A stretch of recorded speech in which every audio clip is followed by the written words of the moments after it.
Peace and blessings, family, peace and blessings. It's your girl, Earth Goddess, back with another upload. And today, family, we're going to talk about basically the sun in the first house. But before we get into the sun in the first house, if y'all do not know, I do have a handmade candle business. And if you all have any questions or any inquiries about, any scents that I have or anything of that nature, I will have the link below to my candle business, and you can access it that way. Now let's hop right into it, family.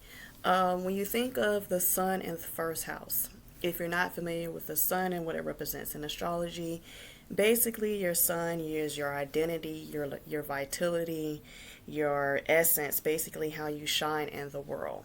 And when you have the sun, it is also going in the first house. The first house also represents identity, how you show up in the world, and basically your appearances, your beginnings, and things of that nature as well. So you have two powerful energies working together. So naturally, the sun and first house people are basically, they have big magnetic personalities. Their whole strong pull in this house is to identify themselves any way possible, and sometimes it can be basically in a negative way as well. So just to kind of give you all basically an example of what a sun sign in the first house person will look like, we can do some celebs. I know Bobby Brown is a sun sign in first house, as well as Azalea Banks. And I believe Kanye West's daughter, Northwest, is a sun sign in the first house, as well as Bruce Lee. Now, I can tell you from this list right off the back, Azalea Banks, I can definitely see her being a sun in the first house because she does have a really strong personality, and sometimes it can work against her. So I can, as well as Bobby Brown, I can definitely see those two having a sun in the first house. So basically, with these people, being that the sun, is basically conjoined to the first house, their identity is basically always, and basically how they express themselves is something that is always on their mind. Now, if this is positively aspected in the chart, these are usually basically, again, outgoing, life of the party type people. They're usually very self-sufficient. They're usually the first to do things, first to jump in line for projects because they like the attention. They're good leaders of many kinds. They could be educational leaders, spiritual leaders, leaders in many different fields. Also, they tend to have a very strong presence. Now, depending on, who they're around, this can be rather intimidating, or it can be, some people can really embrace this type of energy.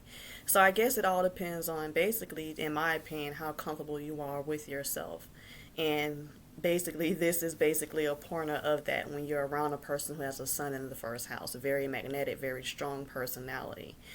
Now, on the negative end of this, if things are not positively aspected around this, or it's in a sign that's maybe difficult, or a person would consider difficult, these people can be overbearing, very self-absorbed, arrogant, vain, selfish, basically attention seeking, and not, and again, like I mentioned before, and not in the most positive way. So, again, also, if the sun and the ascendant are the same, then basically that will be the stronger energy of the chart versus a person who has a separate sun and ascendant. So, and I actually know a few people who have the same sun and ascendant sign, and that really rings true to that ascendant sign or whatever sign is in that first house, being basically almost the ruler of that chart. So, again, with this, when you think of the first house and the sun sign, think of magnetic personality, life of the party, initiators, leaders. Basically, the people who basically turn heads when they walk in the room. Those type people. So when you have your sun in your first house, you have to understand there's a lot going on here with the personality, and the person's sole expression is to basically express themselves. And we've seen this manifest in many different ways on many different levels in life. So that was really basically it for the sun in the first house family. I will continue to do more videos. And again, thank you all so much for sitting through this video with me. And I will see you all in the next upload. All right, family, we are back with the second house. Now, with the sun in the second house, we already know the sun represents you, your identity. Now, the sun is entering the second house, and let's jump into what that represents in astrology. So, with the sun family, think of your money, your values, your environment. This is all the second house.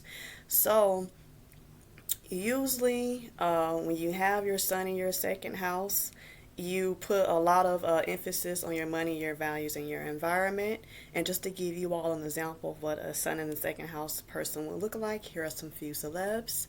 We have Leonardo DiCaprio, Alicia Keys, Morgan Freeman, George Clooney, and Oprah is a sun in the second house. Okay, now let's jump back into it, family. Now, usually you have the sun entering a kind of, to me, a serious planet, a serious house. This is basically your money, how you make your money, things that are valuable to you, whether that's materials or people, your environment, who you're communicating with in your environment. So basically, a sun and a second house person, they will put a lot of emphasis in their life on making money. And I don't know if you've all ran across these type of people, but it's very rare when you have like those 15 or 16-year-olds who are able to make a very large sum of money. It's very likely that they probably have the sun in the second house. So these people are really good at making money, and they take pride in basically bragging about how much money they can accumulate and that they have the ability to make. Because again, this is their identity because the sun is in the second house. And when it's in the second house, they're very money and goal oriented in this house. So these people, again, have a natural talent when it comes to making money. And they're very confident in their ability to do this as well. Now, when you have a negative placement, say this is negatively aspected in the chart, they can lose their identity in who they are as a person, through their wealth or their material possessions or values. They can lose their identity and think, okay, money and these possessions are who they are. So yeah, they have to be very careful of this. And they can also be very materialistic because not only do these people take pride in making money, they probably will be big spenders and overspenders as well. And they may not know how to save or put up for a rainy day. So that can be the negative aspect, not knowing how to manage money and, just losing your identity within this materialistic or this, extravagant world in that sense. So again, what these people have to look out for is basically finding a balance, embracing their talent of knowing how to make money, but also finding that balance and not getting caught up in basically valuing yourself, value and worth based on how much money you can make. And also finding that balance as far as in finding other things that you're good at besides making money, so you don't find that your value and worth comes only solely from making money. So again, family, if you want to know, we have a few celebs. I just mentioned Alicia Keys, Morgan Freeman, Leonardo DiCaprio, and George Clooney. These are more like the second house and sun sign people. Now, I actually think this is an interesting placement, especially if you find a person who is kind of balanced and they know how to make money. I notice these people also become educators, and they teach people basically how to make money, but also how to reserve it as well. So these people can be good accountants, anything within the banking field or in the economic field. These people can be excel at with no issue. Again, this all depends on the placements and what's surrounding it and what sign it's in. So Again, family, that was it for the sun in the second house video. I hope you all like these videos, and remember to like, comment, and subscribe, and I will see you all on the next upload. And remember to hit up my Earth Goddess Candles page if you have any interest in any homemade available scents.